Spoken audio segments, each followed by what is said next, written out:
Shalom et bienvenue pour cette nouvelle vidéo. Aujourd'hui, petite vidéo concernant la loi. Alors, j'entends énormément de gens qui disent oui, mais la loi produit le péché, etc. Paul a dit ceci, Paul a dit cela. Mais est-ce que c'est la loi qui produit le péché ou est-ce que c'est nous-mêmes qui produit le péché? Eh bien, dans cette vidéo, je vais même vous poser une question que vous allez voir dans cette vidéo. Mais nous allons commencer cette vidéo par le passage de Romains chapitre 7, versets 7 à 12. Il est écrit: « Que dirons-nous donc? La loi est-elle péché? Loin de là. Mais, donc il y a bien un mais, je n'ai connu le péché que par la loi. » Donc là, on voit qu'il y a un contresens puisqu'il dit que la loi n'est pas péché, elle ne produit pas le péché, mais il a connu le péché que par la loi, et en disant cela, il dit très clairement que la loi produit le péché, et donc la loi est péché. Donc c'est assez paradoxal en vrai.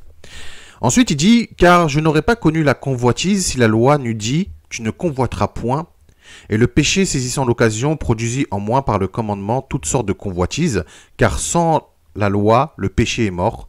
Pour moi, étant autrefois sans loi, je vivais, mais quand le commandement vint, le péché reprit vie, et moi je mourus.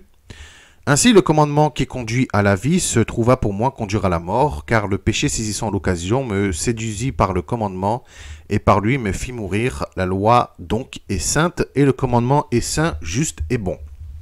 Alors si la loi est sainte, et le commandement également, que le commandement est juste et bon également, ça ne mène pas vers la mort.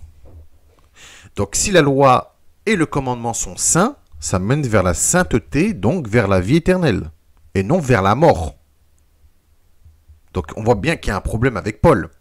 En réalité, ce n'est pas la loi en elle-même qui produit le péché, mais c'est bien nous-mêmes en tant que pécheurs que nous faisons des péchés. Paul n'était pas spirituel, il était charnel.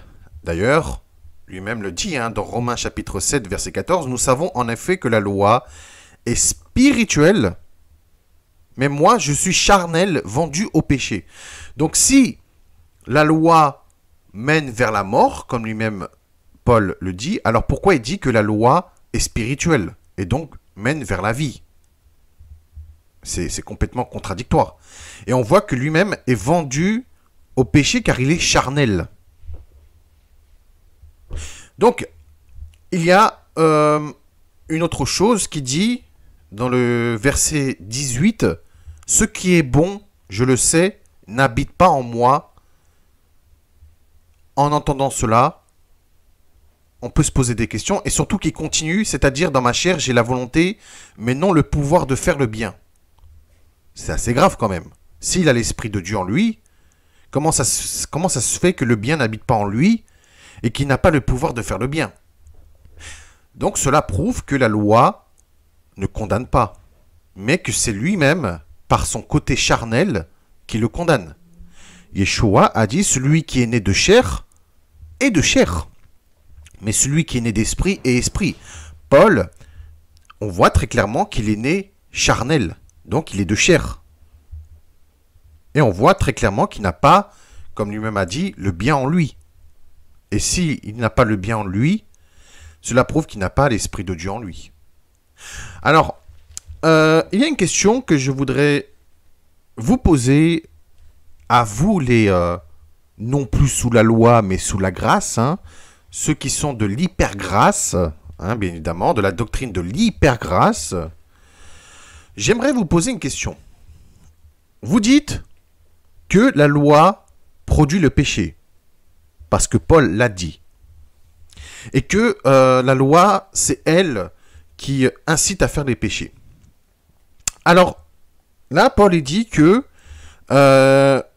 si la loi nous dit « tu ne convoiteras point », eh bien, lui-même n'aurait pas eu toutes sortes de convoitises et n'aurait pas convoité les autres. La loi, c'est une prévention.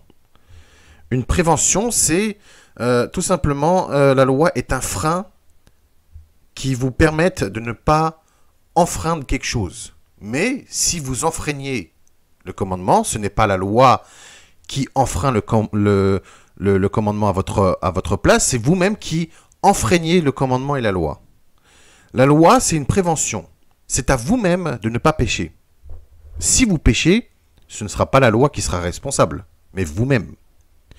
Alors j'aimerais vous poser une question. Si la loi produit le péché, et que c'est à cause de la loi que nous connaissons le péché, imaginons que nous sommes, et que vous-même, hein, vous êtes dans une famille qui n'a jamais connu la loi de Dieu, qui n'a jamais entendu parler de la loi de Dieu, qui n'a jamais entendu parler des 10 commandements, qui n'a jamais connu une Bible et qui n'a jamais ouvert une Bible de leur vie, qui ne savent même pas qu'est-ce que c'est les commandements de Dieu.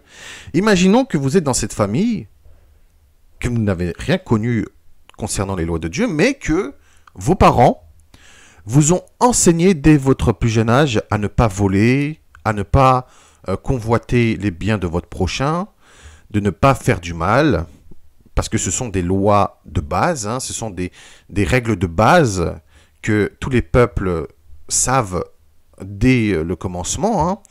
Et pourtant, il y a beaucoup de peuples qui n'ont même pas entendu parler de la loi de Dieu. Imaginons que vous avez vos parents qui vous disent, voilà mon fils ou ma fille, hein, tu dois pas voler parce que c'est mal, tu dois pas désirer le jouet ou le bien ou je ne sais quoi de ton prochain parce que ça lui appartient, tu dois pas dire des mensonges, tu dois pas voilà, faire le mal. Alors, imaginons que vous avez connu ces règles que vos parents vous ont transmis, que même leurs parents ont retransmis à leurs enfants, mais que eux-mêmes n'ont pas connu la loi de Dieu. Alors, imaginons que vous-même, vous avez connu ces règles, mais que vous volez quand même, que vous convoitez le bien de vos prochains, que vous dites des mensonges, mais que vous-même, vous n'avez jamais entendu parler de la loi de Dieu, mais vous avez entendu parler des règles que vos parents ont données. Si vous volez, si vous convoitez, si vous dites des mensonges, est-ce que la loi sera-t-elle coupable? Eh oui, bonne question. Est-ce que la loi sera-t-elle coupable? Si vous avez volé votre prochain, parce que vous avez même entendu vos parents dire « tu ne dois pas voler », mais que vous enfreigniez cela en volant, et que vous n'avez jamais connu la loi, est-ce que vous allez accuser la loi d'avoir connu le péché? Je tiens à le rappeler, imaginons que vos parents n'ont jamais entendu parler de la loi de Dieu, mais ils ont reçu des enseignements de leurs parents qui ont donné des règles morales, des règles de bonne conduite dans cette vie, de ne pas voler, de ne pas convoiter, mais que vous faites quand même, que vous enfreignez ces règles. Est-ce que vous allez accuser la loi de Dieu d'être responsable de vos fautes? Bah, si vous n'avez pas connu la loi, comment vous pouvez accuser la loi d'être responsable de vos fautes? Donc, on voit qu'il y a un problème. Paul a tout simplement accusé la loi de Dieu parce que lui-même était condamnable, coupable. Lui-même a volé. Lui-même a convoité. Lui-même a tué. Lui-même a fait des choses contre les 10 commandements puisqu'il est écrit « Tu ne tueras point ». Paul a tué Étienne et des innocents, voire même Yeshua même et ses disciples.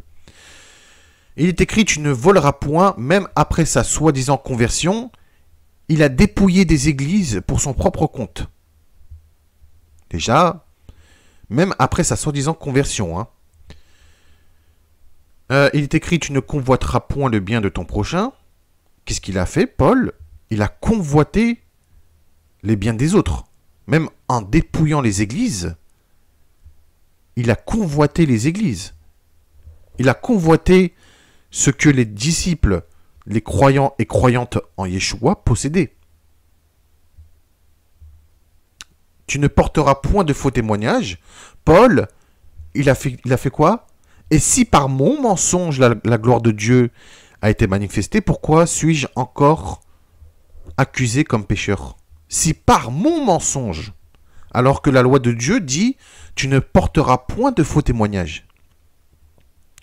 Donc, Paul a accusé la loi de Dieu parce que lui-même était répréhensible et il était coupable.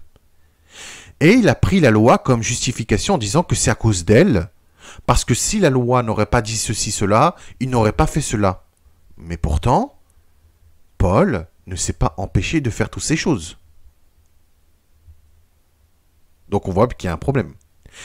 Donc, pour la 3e fois, je vous le répète, mes amis, vous pouvez même me répondre dans les commentaires, il n'y a pas de problème.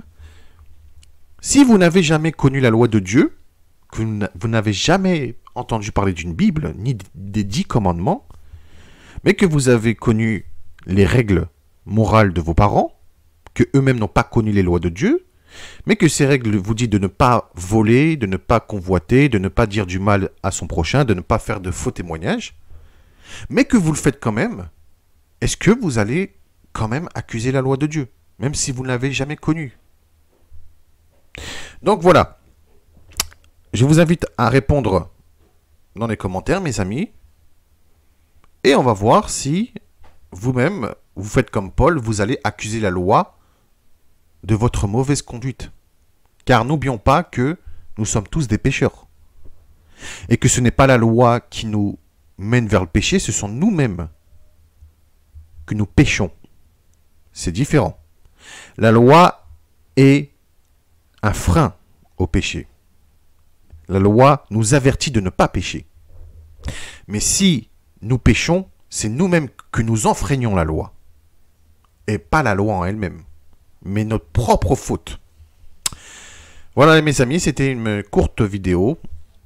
J'espère que cette vidéo vous aurait fait réfléchir et que vous verrez que finalement Paul a accusé la loi de différentes manières et sans aucune justification, sans aucune raison. Bien, je vous dis à très bientôt pour une nouvelle vidéo si Dieu le veut. En attendant, comme d'habitude, portez-vous bien, prenez soin de vous et vos proches et que le Seigneur vous bénisse abondamment et puissamment en son nom glorieux, puissant et redoutable.